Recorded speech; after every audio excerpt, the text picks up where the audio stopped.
crack on with our big interview. We want to get to that breaking news, my friends, from the last hour.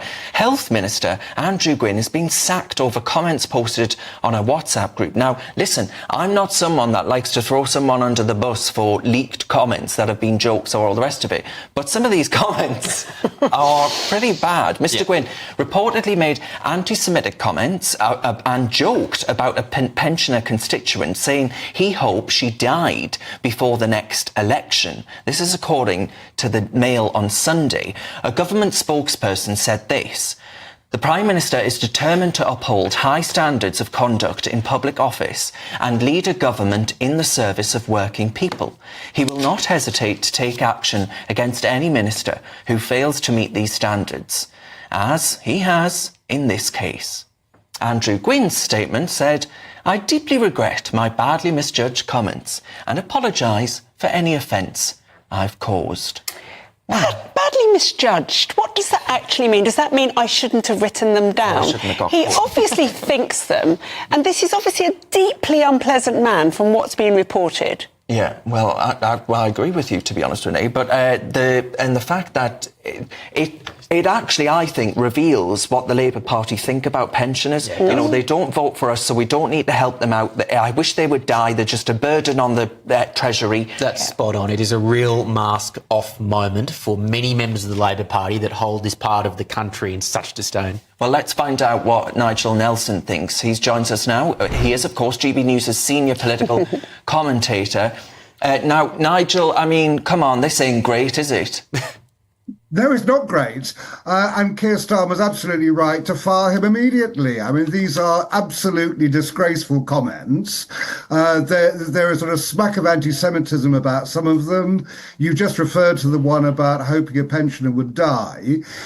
It's not acceptable. I mean, even if it was a private WhatsApp group, it shouldn't have been said.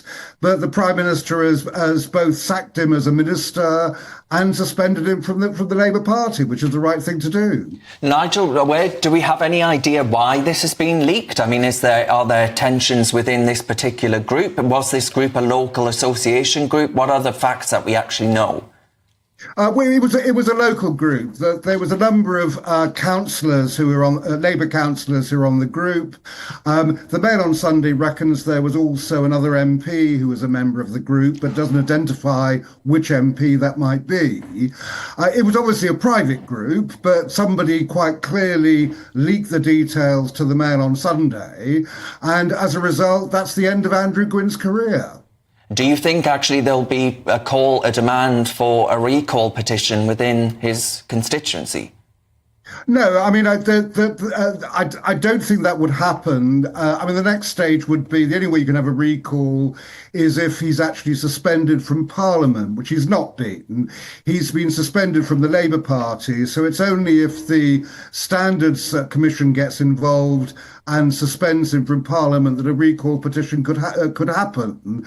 I don't think any of those things are likely to happen. Is that he's pretty much lost his career now. So after 20 years of being an MP, there isn't much future for him. Yeah, 20 years as an MP, and people didn't know the contempt that he had for pensioners, one might argue. Well, I mean, we don't know.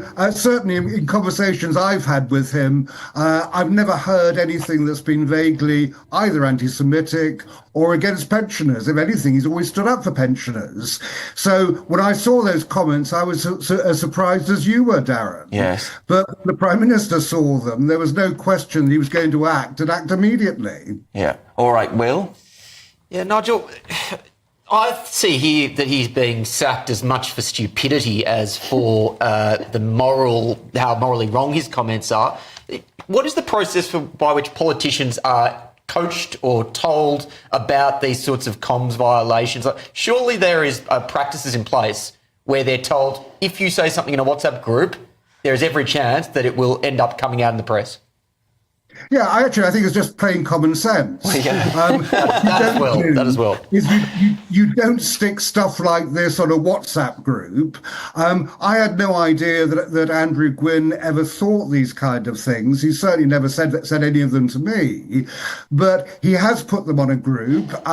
It was a pretty stupid thing to do, and that's a message to all MPs that always imagine whatever you write down, whatever you post, will one day come out. And if you're not happy to see it on the front page of the Mail on Sunday, don't do it. Well, quite. Renee? Yeah, hi, Nigel.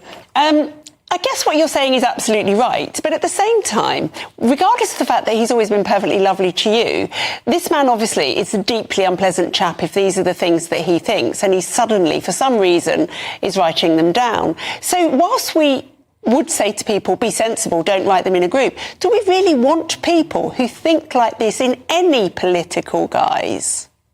No, we don't. And that's why he's been fired. These comments have just come to light. I mean, we've only known about this for pretty much the last 30 minutes. So the moment the Prime Minister heard about it, he didn't wait to have an investigation or anything like that. He immediately sacked Andrew Gwynne and suspended him from the Labour Party. That was the right thing to do. Since then, Andrew Gwynne has confirmed that he did indeed say those comments and has apologised for them.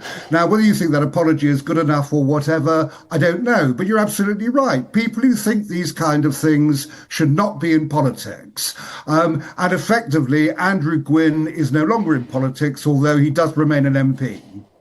Yes, I mean, he said, Chloe, that someone sounded too Jewish. I don't even know what that means. I mean... They probably said, "Oy vey." They. Yeah, I mean, these comments are absolutely horrendous. Now, you said, Nigel, that he probably will not be forced out of his seat, but do you think there's a good chance that he will make the decision to step down and we'll have a by-election coming up? He might, and that's entirely a matter for him. Obviously, it depends on the reaction within his constituency, within his constituency Labour Party. Now, these comments have come to light. So it may well be that what we'll hear next is that Andrew Gwynne decides that he will step down as an MP. Really, that's a decision for him, his local Labour Party and his wider constituents. Yeah, and Nikki, on that point, should it be easier to recall an MP? Because one of our viewers, Morris, says that actually big news, Labour minister hates old people. I can't believe it. Obviously being sarcastic. But is there a right question here about, one, has the Labour Party tarnished its image with older people? And secondly, should it be easier to recall MPs? It should definitely be easier to recall MPs. I mean, I'm kind of amazed that it's taken 20 years for him to say something like this, to make a misstep like this. Because if he's always held these views, why has it only come out now? Which actually makes me a bit suspicious about whether there's somebody who's trying to get rid of him as well. And that they've always known that he's kind of a bit like this, but now's the moment they've decided to push him off the cliff. Interesting. And Nigel, on those 2 points... That could well be right. I mean, clearly somebody had to leak it. It looks like it's somebody who was privy to the group. I can't think of any other way it could actually get out. Obviously, the Mail on Sunday won't be telling us their sources, but it could well be somebody who wanted to damage his career, make sure that Andrew Gwynne is finished as a minister, and in which case that has been totally successful. Nigel, I don't wish to be impertinent, but you've been around the block a wee while, and I'm wondering, have you, in your experience, experienced a government make a fall from grace after winning a spectacular majority so fast?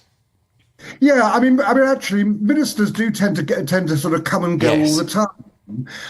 So you get a lot of people who disappear for whatever reason. I mean, so far we've had Lou Haig, who's gone from transport. That happened fairly quickly. Loads of people went under the last few Tory governments. I mean, this just happens in politics. So I'm not surprised that another minister in this Labour government has gone. Tulip Siddiq as well. It was Andrew Gwynne. Yeah. Yeah, there was Tulip Siddiq. She got sacked, didn't she, over the what was it? Bangladesh links. Yes, the corruption charge. Corruption charge, yeah. And as city minister in charge of dealing with corruption.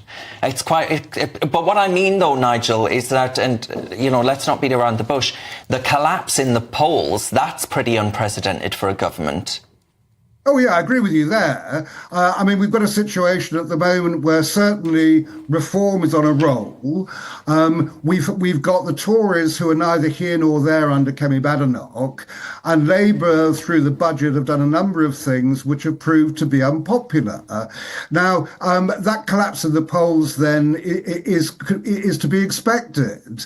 So I don't think that this kind of thing adds to it. What you've got is that you've got one person who's certainly put his foot in it, and now that Keir Starmer has got rid of him, everything moves on. But yes, it's going to. I think it will take Labour a while to get back ahead in the polls. And you're certainly doing a good job at the moment. Well, if you're a betting man, Nigel, I'd quite like to put a bet on with you about that. To be quite, I won't do it over the air, but we'll have to leave it there. Thank you very much, Nigel Nelson, for popping up and giving us the latest there on the fact that Labour Minister Andrew Gwynne has been sacked as Health Minister over comments made on WhatsApp.